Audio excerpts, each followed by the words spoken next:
geração. Minha geração não sabe quando parar, mas as crianças que estão crescendo agora vão ter uma noção melhor de como equilibrar essas coisas. Ouvimos histórias de pessoas que jogaram por 18 horas. Histórias de pessoas matando as outras para conseguir objetos pro EverQuest ou pro World of Warcraft, porque os amigos os venderam no eBay. Mas isso foi no começo.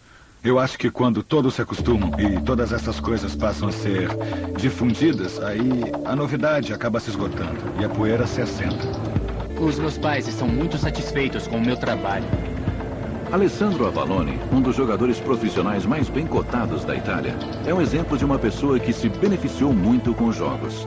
Na verdade, como muitos jovens jogadores, ele aprendeu a transformar o videogame em profissão. Eu viajo pelo mundo, eu me divirto muito e eu até estou ganhando um bom dinheiro.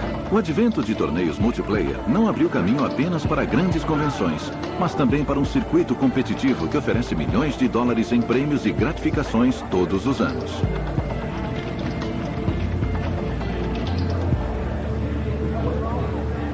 A QuakeCon é uma convenção que dá oportunidade para as pessoas saírem dos porões e dos quartos para viajar pelo país e jogar. Vem cá, monstro, vem cá! Realizada uma vez por ano na cidade de Dallas, no Texas, a QuakeCon oferece 100 mil dólares em prêmios e atrai visitantes de várias partes do mundo. Eu e minha equipe vamos jogar contra a equipe do Fatality e nós vamos ganhar deles. Nenhum jogador é tão famoso ou temido quanto o pentacampeão Jonathan Wendell, mais conhecido pelo pseudônimo de Fatality. Oi.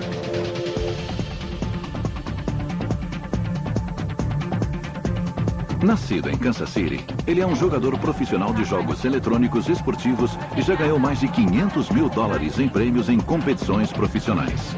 Ele é um verdadeiro porta-voz da indústria e também uma das pessoas que está transformando o game profissional em uma tendência. Ele está tentando fazer com que as pessoas entendam que isso é um esporte sério e não apenas um jogo. Embora alguns acreditem que a tecnologia está isolando os jovens, este tipo de conferência reúne os jogadores em grupos sociais tradicionais. E a popularidade das competições continua crescendo. A próxima geração de fãs de videogame, no entanto, pode precisar de um pouco de competição. Hoje existe uma tendência forte nos jogos multiplayer online do jogador também ser o criador. Está cada vez mais parecido com a web, no sentido de que você se conecta para usar do jeito que você quiser. Os MMOs, na verdade, não são jogos, e sim mundos digitais onde vivemos uma segunda vida, uma nova identidade na ponta dos dedos.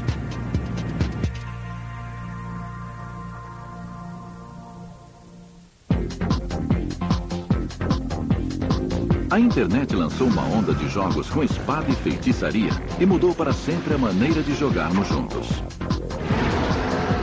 No entanto, o consenso entre os programadores é que a próxima geração de videogames não terá nada a ver com jogos.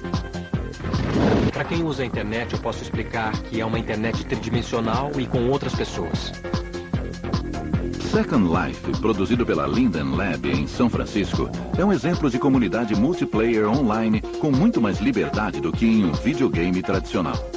Second Life é uma plataforma social em que as pessoas podem criar bastante conteúdo, por isso existe uma dinâmica muito diferente entre o Second Life e os MMOs. Com mais de 9 milhões de usuários cadastrados, Second Life cresce a uma taxa exponencial de 15% ao mês. Queremos que seja acessível para um número grande de pessoas e ninguém tem que pagar para participar. Você recebe logo de cara um conjunto completo de ferramentas para criar conteúdos em 3D. No Second Life, você tem um mundo virtual consistente, totalmente em 3D, onde você pode não apenas criar objetos virtuais como casas, padarias, carros, motocicletas, mas também pode configurar os objetos para serem interativos. Wagner James Al é um jornalista que explora o Second Life e escreve um blog diário sobre as histórias de interesse humano que testemunha. Ele descreve o papel da Linden Lab no jogo. É como um deus que criou esse mundo e se torna cada vez mais distante, até que finalmente você entra nesse mundo e ele é todo seu, para ser construído e para ser continuado. Não há mais ninguém lá e você tem que decidir, parece até uma questão existencialista. Quem sou eu? O que é que eu vou fazer nesse mundo?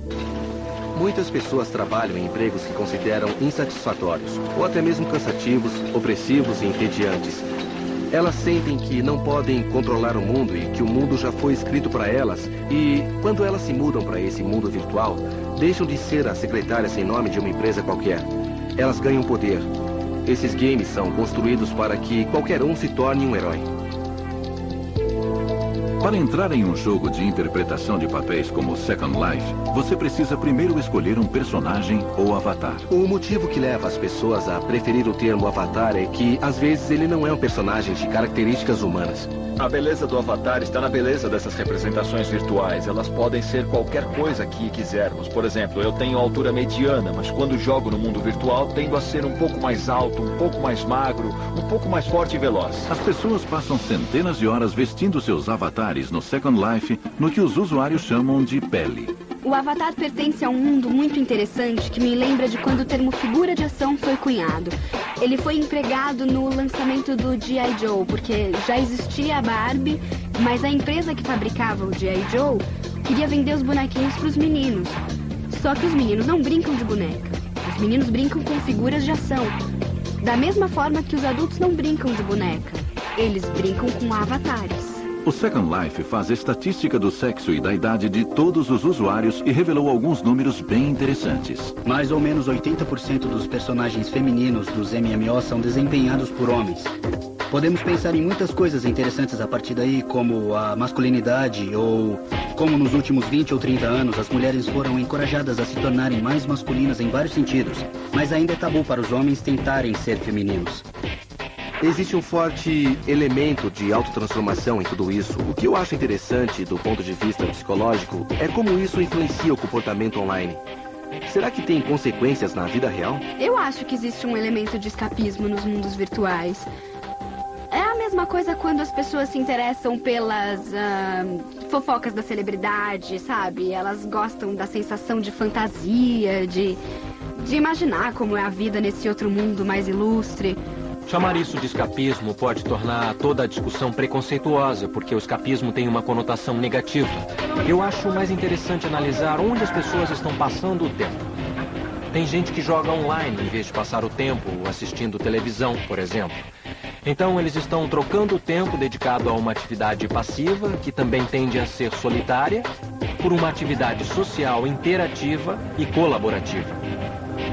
Então eu acho que já podemos olhar para isso como um aspecto bem positivo. Alguns personagens vão muito além da mudança de sexo e escolhem um avatar sob a forma de um animal ou objeto. A identificação pelo animal é como um totem. Existem muitas culturas no mundo inteiro que acreditam em totens ou no contato com os totens. Você é um lobo, uma águia ou um falcão. É o conceito do animal interno, do animal com o qual você se identifica. Existe uma série de pesquisas sobre como a pessoa se apresenta no mundo virtual, e não importa o tipo de representação visual, muito do que a pessoa é na realidade tende a ser revelado de qualquer maneira. Se você veste uma camisa bonita, arruma o cabelo, coloca lentes de contato e coisas do tipo, pronto, você é um avatar. É uma virtualização de você mesmo.